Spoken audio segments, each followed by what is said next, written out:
अस्सलाम वालेकुम वरहमतुल्लाहि वबरकातुहू। प्यारे बच्चों, ऑनलाइन क्लास में आप सभी का वेलकम है। आज हम हिस्ट्री का लेसन नंबर 4 मुग़ल साम्राज्य पढ़ेंगे।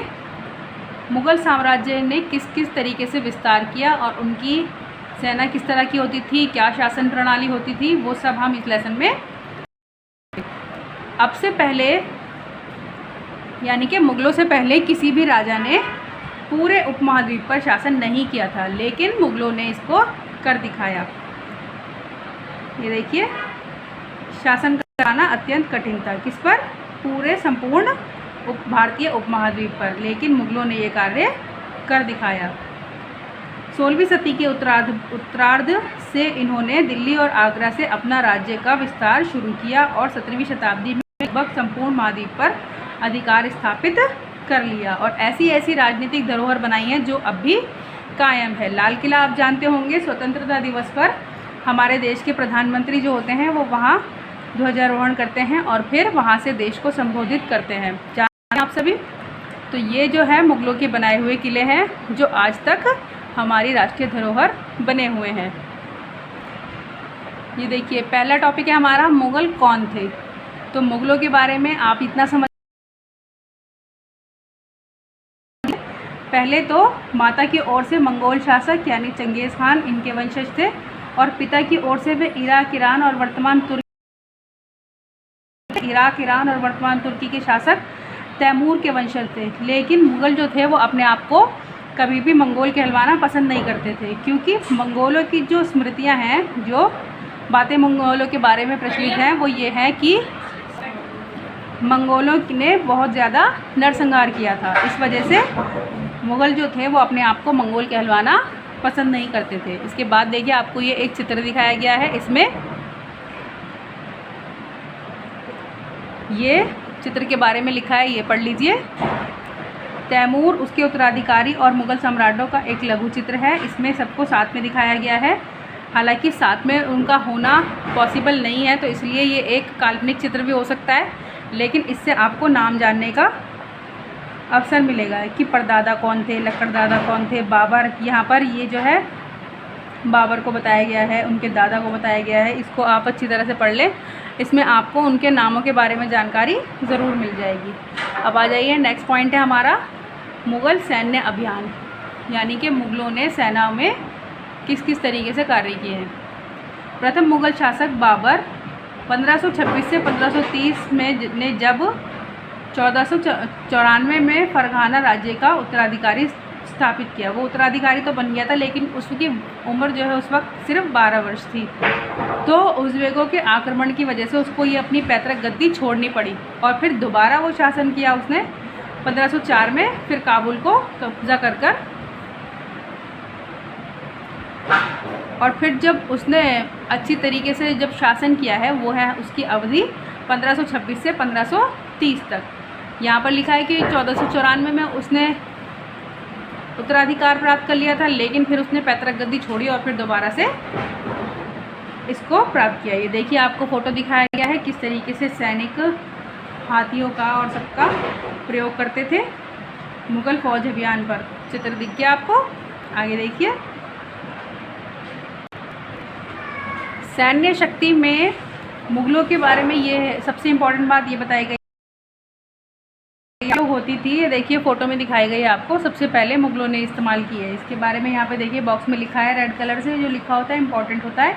युद्ध में प्रयोग होने वाले बारूद की तकनीक भारत में 14वीं शताब्दी में लाई गई, यानी कि बारूद जो था वो इन्होंने ही सबसे पहले प्रयोग किया। आग्नेयास्त्रों के लिए इसका प्रयोग सबसे पहले गुजरात, मालवा और दक्कन जैसे प्रदेशों में हुआ एवं आरंभिक 16वीं सदी में बाबर द्वारा इसका प्रयोग किया गया था। किसके द्वारा प्रयोग किया गया था? बाबर द्वारा। ठीक है, तो इनकी सेना जो थी वो काफ़ी कुशल मानी जाती थी। आगे आपको तालिका दिखाई गई है, इस पर नज़र डालेंगे। सबसे पहले बाबर का कार्यकाल है 1526 से 1530, उसके बाद हुमायूं, उसके बाद अकबर और अकबर के बाद जहांगीर और फिर शाहजहां और शाहजहां के बाद औरंगज़ेब। अब इसमें से मेन बातें आपको समझा देती हूँ मैं, उसके बाद आप इसकी डीपली रीडिंग करेंगे। बाबर का जो शासनकाल है वो है 1526 से 1530। बाबर ने जो है, जैसे कि मैंने अभी आपको बताया था कि तोप का यूज़ जो है बाबर ने सबसे पहले किया था और पानीपत की जंग के दौरान किया था। तो पानीपत की जंग में बाबर ने इब्राहिम लोदी एवं उसके अफ़गान समर्थकों को हराया था और दिल्ली आगरा पर पूर्ण नियंत्रण स्थापित कर लिया था। आगे देखिए हुमायूं के बारे में। अब यहाँ पर हुमायूं को जो वापस जाना पड़ा था एक बार, वो किस वजह से था? क्योंकि उनके जो भाई थे मिर्ज़ा कामरान, उनकी महत्वाकांक्षाएं बढ़ गई थी और बाहर के दुश्मन से लड़ना से ज़्यादा मुश्किल हो जाता है इंसान को अपनों से लड़ना, अगर वो उनके खिलाफ खड़े हो जाए। तो इसी की वजह से जो है पराजय हुई थी बाबर को 2 बार, 1939 में चौसा में और 1940 में कन्नौज में। इन पराजयों के बाद वो ईरान वापस चला गया था, लेकिन फिर दोबारा से आया था और फिर उसने 1555 में 1900 बोल दिया मैंने, सॉरी, 1539 और 1540 में। उसके बाद 1555 में उन्होंने दिल्ली कर लिया और दिल्ली पर कब्जा करने का मतलब होता था पूरे राज्य पर शासन, क्योंकि दिल्ली मध्य में आती है। उस टाइम राजधानी तो नहीं थी लेकिन मध्य में आती थी और शासन व्यवस्था भी चलाई जाती थी यहाँ से। इस पर कब्जा करने का मतलब होता था कि समूल भारत पर नियंत्रण कर लेना। उसके बाद ये देखिए अकबर के बारे में बहुत अच्छा लिखा हुआ है इतिहास में। ये देखिए फ़ोटो भी कितनी अच्छी बनी हुई है। और ये क्योंकि अकबर ने जो है सबके साथ मिलकर शासन किया। 13 वर्ष की अल्पायु में अकबर सम्राट बन गए थे और मालवा और गोंडवाना और तथा अपने सौते विद्रोह में दबाने के लिए अकबर के जो है सैन्य अभियान वो सबसे ज़्यादा लिखे जाते हैं। 1568 में सिसोदियों की राजधानी पर कब्जा कर लिया था अकबर ने। अकबर ने भी काफ़ी विजय प्राप्त की हैं। 1979-80 में हुए विद्रोह ने और जटिल कर दिया। यहाँ से ऊपर से पढ़ लीजिए इसको। इन अभियानों के पश्चात उसने पूर्व में बिहार, बंगाल और उड़ीसा में अभियान चलाए। अकबर के शासनकाल में सबसे ज़्यादा अभियान चलाए गए। कंधार पर कब्जा किया। अपने में अकबर की सत्ता राजकुमार सलीम के विद्रोह के कारण लड़खड़ाई है। सलीम आगे चलकर सम्राट जहांगीर कहलाया। यानी कि सलीम का जो नाम आपने मूवीज़ वगैरह में सुना होगा, वो बाद में जब शासन किया उन्होंने तो वो सम्राट जहांगीर थे। जहांगीर का शासनकाल देखिए 1605 से 1627 तक रहा। जहांगीर ने अकबर के सैन्य अभियानों को आगे बढ़ाया। जो अकबर ने इतने सारे अभियान चलाए थे और संपूर्ण भारत पर शासन किया था, उसको जहांगीर ने आगे। उसके बाद आते हैं इनके पुत्र शाहजहां। शाहजहां ने 1627 से 1658 तक शासन किया। उसके बाद औरंगज़ेब का शासनकाल आता है। 1658 से 1707 तक कार्य किया राजकुमार। उसके बाद नेक्स्ट पॉइंट आता है हमारा उत्तराधिकार की मुगल परंपराएं। पहले क्या परंपरा होती थी कि ज्येष्ठाधिकार होता था। जो राजा का बड़ा बेटा होता था उसको उत्तराधिकारी घोषित कर दिया जाता था, लेकिन नहीं रखते थे। और उन्होंने क्या किया, विभाजन समस्त पुत्रों में कर दिया कि जो भी राजा के जो राज्य होते थे, जैसे मान लीजिए 4 राज्य हैं और 4 पुत्र हैं, तो चारों को एक एक राज्य दे दिया जाता था। मुगलों जो हैं वो ज्येष्ठाधिकार की परंपरा को नहीं मानते थे। आगे देखिए नेक्स्ट पॉइंट है मुगलों के अन्य शासकों के साथ संबंध। ये आप जानते होंगे, आपने सुना होगा मूवीज़ में भी जोधा और अकबर के बारे में। तो इन्होंने क्या किया था कि ये देखिए स्वेच्छा से, जो और राजा होते थे वो स्वेच्छा से अपनी पुत्रियां इनको दे देते थे और फिर उनको सत्ता में जो है अच्छे पद मिल जाते थे। अनेकों ने मुग़ल घरानों में अपनी पुत्रियों के विवाह करके उच्च पद प्राप्त किए। तो लोग जो है, राजा जो हैं वो स्वेच्छा से अपनी बेटियों को उनकी जो है साथ शादी कर देते थे, विवाह कर देते थे, जिसकी वजह से मुग़लों के जो हैं अन्य शासकों के साथ बहुत अच्छे संबंध रहे हैं। आगे देखिए नेक्स्ट पॉइंट है हमारा मनसबदार और जागीरदार। मनसबदार कौन होता है? जैसे कि जिसको जो पद मिल जाता है। मनसबदार शब्द का प्रयोग ऐसे व्यक्तियों के लिए होता था जिन्हें कोई मनसब यानी कोई हैसियत अथवा पद मिलता था और उनको एक निश्चित वेतन भी मिलता था। अब ये पद जो है किसको मिलता था? क्षमता और ताकत के आधार पर, कि जो ज़्यादा क्षमता रखता है संभालने की, कि एरिया को संभाल सके, उस पर शासन कर सके, तो उसके क्षमता और ताकत के आधार पर उसको, या जात के आधार पर कि जो उच्च कुल से हो और क्षमता हो उसके अंदर, तो उसको जो है मनसब दे दिया जाता था। मुग़ल जो थे वो सभी को, यानी कि कोई गांव का मुखिया हो या कोई शक्तिशाली सरदार हो, सभी को ज़मींदार शब्द का प्रयोग करके ज़मींदार कहते थे। इधर के एक राजस्व मंत्री जो हैं टोडरमल, इनके बारे में याद रखिए आप, ये इम्पॉर्टेंट है पॉइंट आपका, कि उन्होंने कितना 10 साल तक कार्य किया, 1570 से 1580 तक, और उन्होंने कृषि की पैदावार पर बहुत ज़्यादा ध्यान दिया और सभी को आंकड़ों के रूप में सुरक्षित रखा, सावधानी पूर्वक संरक्षण किया। वो देखते थे कि कितनी फसल हो रही है, उसका कितना जो है उससे इनकम हो रही है, सभी के ऊपर वो ध्यान रखते थे और एक बहुत अच्छे ढंग से कार्य करते थे।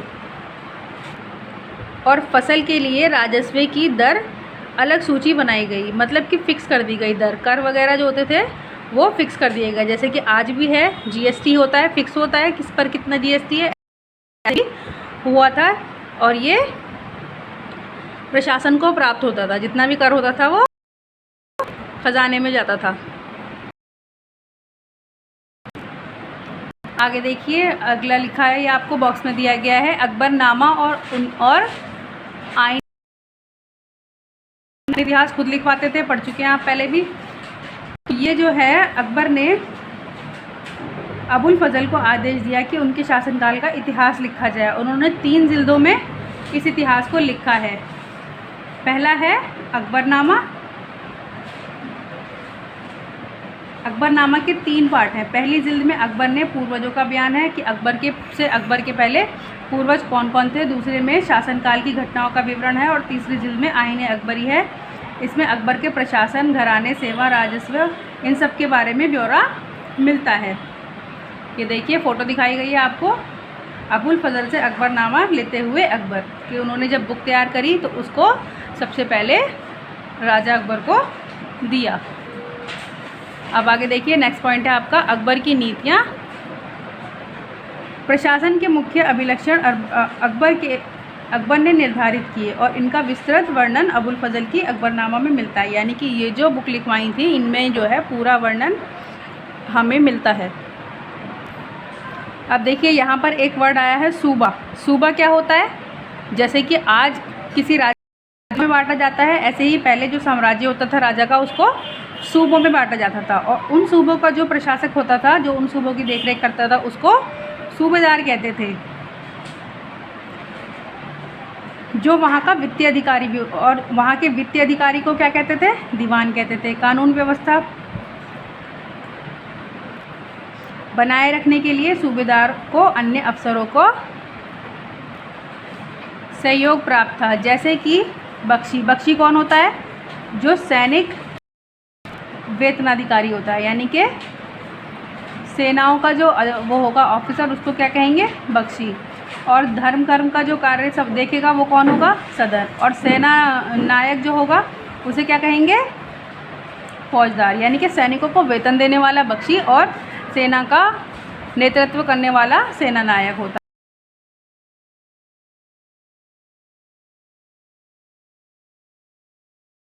है। मुगलों के शासनकाल में होती थी।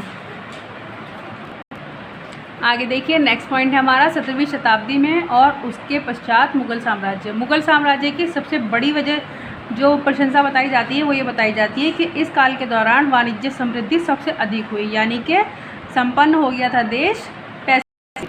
जैसे कि किस्से कहानियों में बताया जाता है कि सोने की चिड़िया और ये इतना संपन्न था, ये सब था हमारे पास। तो ये सब कब था? मुग़लों के शासनकाल में।